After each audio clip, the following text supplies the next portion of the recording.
કાનમાં દુખાવો થવો, કાનમાં પચ થવું, પ્રવાહી થવું, સીટી જેવો અવાજ આવતો હોય, કોઈને ઢોલ વાગતો હોય એવો અવાજ આવતો હોય, તે લોકો માટે આયુર્વેદિક દેશી ઉપચારો વિશે આજે આપણે વાત કરીશું. આપણે કાનની સાર સંભાળ કઈ રીતે લેતા હોય કે દીવાસળીનો ઉપયોગ કરતા હોઈએ અથવા તો રૂવાળી સળીનો આપણે ઉપયોગ કરતા હોઈએ. એનો ઉપયોગ બને ત્યાં સુધી ટાળવાનો, કેમ કે દીવાસળી અથવા તો રૂવાળી સળીમાંથી રૂના તાંતણાઓ ઘણી વખત અંદર રહી જાય છે અને એના લીધે કાનને નુકસાન થાય છે. ક્યારેક વધારે અંદર ઘૂસી જાય કાનમાં તો પડદાને નુકસાન થઈ શકે છે. એ ઉપયોગ બને ત્યાં સુધી ટાળવો જોઈએ. બે પ્રકારના ઉપચાર કાનમાં કરી શકીએ. એક તો ઔષધિ જે આપણે ખાઈને અથવા તો પીને, અને બીજું કાનની અંદર ટીપા નાખીને.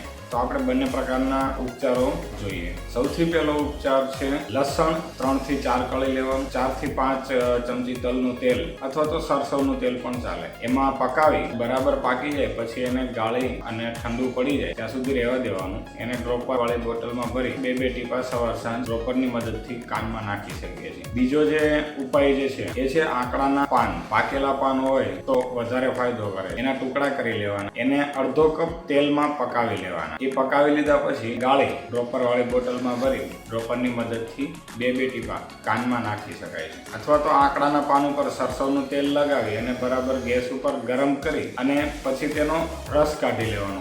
આખા પાંદડાનો રસ કાઢી એને કપડાથી ગાળી અને એનો ઉપયોગ આપણે 2 ટીપા કાનમાં નાખવા માટે કરી શકીએ છીએ. ત્રીજો ઉપાય છે લીલી એલચી, તજ અને તમાલપત્ર સમપ્રમાણમાં ચૂર્ણ કરી લેવાનું. સરખા વજન 10 ગ્રામ ત્રણેય વસ્તુ લઈ શકીએ. 10 ગ્રામ લીલી એલચી, 10 ગ્રામ તજ, 10 ગ્રામ તમાલપત્ર. આ ત્રણેય વસ્તુ સરખા ભાગે સરખા વજનમાં લઈ અને એનું ચૂર્ણ પાવડર મિક્સ કરી લેવાનું. આ પાવડરમાંથી આપણે અડધી ચમચી ચૂર્ણ 1 ચમચી મધ સાથે મિક્સ કરી ધીરે ધીરે ચાટવાનું. આંગળી વડે ધીમે ધીમે ચાટીને ખાવાનું. એ સિવાય અડધી ચમચી આદુનો રસ અને અડધી ચમચી ડુંગળીનો રસ, આ બંનેને મિક્સ કરી એને થોડું ગરમ કરવાનું. થોડુંક જ નોર્મલ ગરમ કરવાનું છે અને એ નોર્મલ ગરમ ટીપા કાનમાં નાખવાના છે. 2 ટીપા જે કાનમાં પ્રોબ્લેમ હોય એ કાનમાં નાખી શકાય. કાનનો દુખાવો થતો હોય, કાનમાં અવાજ આવતો હોય, કાનમાં સોજા જેવું થયેલું હોય, આ બધામાં એ કામ આપે છે. એ સિવાય એક ઉપાય જોઈએ તો અનંતમૂળ. અનંતમૂળ 2 પ્રકારની આવે છે, એક કાળી અને એક સફેદ. કાળી અનંતમૂળ ફાયદો કરે છે. કાળી અનંતમૂળ ખપાટ, જેને આપણે બલા અથવા તો ખટેરી તરીકે ઓળખીએ છીએ, અને ગળો પુનર્નવા, જેને આપણે સાટોડી તરીકે ઓળખીએ છીએ. આ 4 વસ્તુ લેવાની છે. અનંતમૂળ, ખપાટ, ગળો અને પુનર્નવા સરખે ભાગે એક સરખા વજનનું, એટલે કે 4 વસ્તુ 10 ગ્રામ અથવા તો 4 વસ્તુ 20 ગ્રામ એવી રીતે લઈ એનું ચૂર્ણ કરવાનું. અને આ ચૂર્ણનો ઉપયોગ ભોજન કર્યા બાદ અડધા કલાક પછી 1 ચમચી સવાર સાંજ સાદા પાણી સાથે પણ લઈ શકાય, ગરમ પાણી સાથે પણ લઈ શકાય. એ સિવાય કાનમાં અંદર નાખવા માટે ટીપા બનાવવાનો ઉપાય જોઈએ, જેમાં આપણે ઉપયોગ કરીએ જળકુંભી, સરગવાના મૂળ અને બીલાનો ગર્ભ. આ ત્રણેય વસ્તુ 10 ગ્રામ પીસી એનું ચટણી જેવું બનાવી લેવાનું. જળકુંભીના પાન હોય, બીલાનો ગર્ભ જો તાજો મળે તો ઠીક છે, નહીં તો પાવડર પણ તૈયાર મળે છે. બીલા ગર્ભનું ચૂર્ણ, સરગવાના મૂળનો પાવડર અને જળકુંભીના પાન,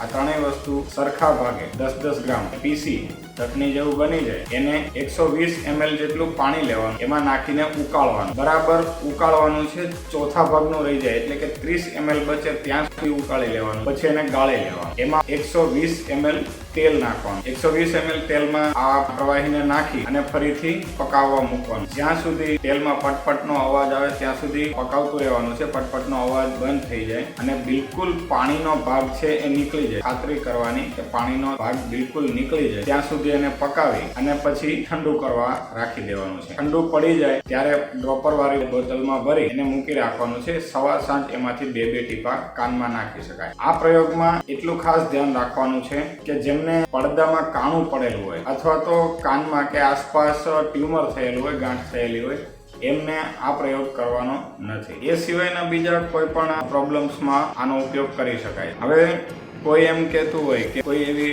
રેડીમેડ ઔષધિ અમને બતાવો જે આયુર્વેદિક હોય પણ એને ઘરે બનાવી ના પડે. મોટા ભાગની જે રેમેડી બતાવી છે એ બને ત્યાં સુધી આયુર્વેદિક સ્ટોરમાં અથવા તો ઘરગથ્થુ આપણને મળી રહે છે એવી જ વસ્તુ છે. છતાં પણ એ બનાવવાની ઝંઝટ ન કરવી હોય અને આસાનીથી આયુર્વેદિક ઔષધાલયમાં મળી જાય તો સૌથી પહેલાં છે સારીવાદી વટી. ફરીથી નામ બોલું છું, સારી વાદી વટી. આ તમને કોઈ પણ કંપનીની લઈ શકો છો અને એની આપણે 1 થી 2 ગોળી જમ્યા પછી અડધા કલાક પછી, મોટી ઉંમર હોય તો 2 ગોળી, 12 વર્ષથી ઓછી ઉંમરનાને 1 ગોળી એ લઈ શકાય છે. સારી વાદી વટીની કોઈ પણ કંપનીની તમે લઈ શકો છો. બીજું છે કાનમાં નાખવા માટે બિલવાદી તેલ. એ પણ કોઈ પણ કંપનીનું તમે લઈ શકો છો. એના 1 થી 2 ટીપા કાનમાં નાખી શકો છો. હવે પરેજી ખાસ જરૂરી છે. કોઈ પણ બીમારીમાં જ્યારે આપણે આયુર્વેદિક ઉપચાર કરીએ ત્યારે સૌથી મોટો ભાગ ભજવે છે પરેજી. સૌથી પહેલા ઊંચા અવાજથી બચવું જોઈએ. જ્યાં લાઉડ સ્પીકર હોય, ડીજે બેન્ડ વાગતું હોય એવી જગ્યાએ જવાનું ટાળવું, અથવા તો ઇયરફોન ઉપર, કાન ઉપર હેડફોન પહેરીને એમાં મોટા અવાજથી ગીતો સાંભળવા વગેરે બંધ રાખવું જોઈએ. અથવા તો જે જગ્યાએ ઘોંઘાટ થતો હોય વધારે, વાહનો કે એવી જગ્યાએ, ટ્રાફિક વાળી જગ્યાએ, એવી જગ્યાએ જવાનું બને ત્યાં સુધી ટાળવું જોઈએ. બીજું, સ્ટ્રેસ અને ટેન્શન એ બને એટલું ઓછું લેવું જોઈએ. બને એટલું સ્ટ્રેસ અને ટેન્શન ઓછું કરવું જોઈએ. એ સિવાય વધારે પડતા ગરમ, વધારે પડતું નમકવાળું, વધારે પડતું તીખું ન ખાવું જોઈએ. કોઈ પણ બીમારી માટે આપણે 1 થી વધારે ઉપાય બતાવતા હોઈએ છીએ, પણ આ બધા જ ઉપાય એક સાથે કરવાના નથી. તમને જે સૌથી સરળ લાગે તે એકાદ ઉપાય, 1 કે 2 ઉપાય કરવાના હોય છે. બધા જ ઉપાય એક સાથે કરી નાખવાના નહીં. કેમ કે આયુર્વેદનો એક સિદ્ધાંત છે કે કોઈ પણ વસ્તુ, ભોજન, દવા કે ઝેર હોઈ શકે. તે કોણ ખાય છે, શું ખાય છે, કેટલું ખાય છે, કયા સમયે અથવા તો કઈ ઋતુમાં ખાય છે, અને તે વસ્તુ કોની સાથે, કઈ વસ્તુની સાથે ખાય છે, એના ઉપર નિર્ભર કરે છે કે એ વસ્તુ ભોજન છે કે દવા રૂપે થાય છે કે ઝેર તરીકે તમારા શરીરમાં જાય છે. એટલે બને ત્યાં સુધી જો તમને શરૂઆતના સ્ટેજ ઉપર પ્રોબ્લેમ હોય તો તમે ઘરગથ્થુ ઈલાજ કરો, પણ વધારે પ્રોબ્લેમ હોય તો હંમેશા કોઈ સારા અનુભવી વૈદ્યની સલાહ લેવી જોઈએ અથવા તો ડોક્ટરની સલાહ લેવી જોઈએ. આ જાણકારી જો તમને કામની લાગી હોય તો લાઈક કરજો અને તમારા મિત્રોને, પરિવારમાં શેર કરજો, અને તમે પણ સબસ્ક્રાઇબ કરજો અને લોકોને પણ સબસ્ક્રાઇબ કરવા માટે પ્રેરિત કરજો. જો તમારે કોઈ સજેશન હોય તો કમેન્ટ બોક્સમાં અવશ્ય જણાવજો, અથવા તો કોઈ બીમારી વિશે તમે જો આગળનો વિડીયો જોવા માંગતા હો તો એ પણ અમને કમેન્ટમાં જણાવજો. વિડીયોમાં છેલ્લે સુધી બની રહેવા માટે તમારો ખૂબ ખૂબ આભાર.